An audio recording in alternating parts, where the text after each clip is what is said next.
Bismillahirrahmanirrahim. Assalamualaikum warahmatullahi wabarakatuh. Sampurasun. Saya Deddy Mulyadi, sejak usia 27 tahun sudah menjadi anggota parlemen di daerah. My name is Deddy Mulyadi, and since he was a teenager, he was starting to work as a public servant.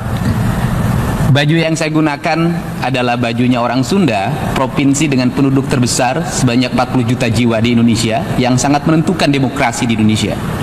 I'm wearing a Sundanese attire today, and Sundanese people, there are 40 million Sundanese people in Indonesia, and it highly contributes to the democracy in Indonesia.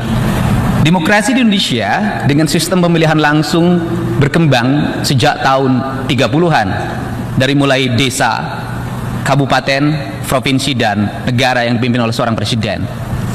Indonesia's democracy grew since 1930. It grew from the village and the whole nations of Indonesia.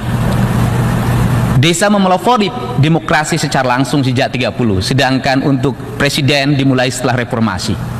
Indonesia's village started the democracy in 1930, and the whole nations started the democracy in Reformation's era. Saya pada saat ini Now, berupaya untuk mendorong anak-anak muda kembali pada basic tradisional I want to support the Indonesian's youth to go back to dengan it, membuat kebijakan pendidikan berkarakter. to create the law and regulate.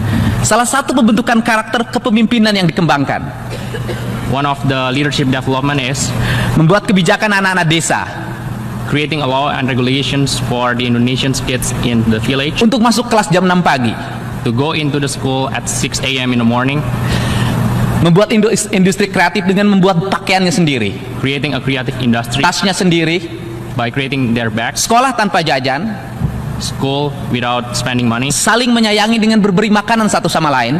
show love and respect.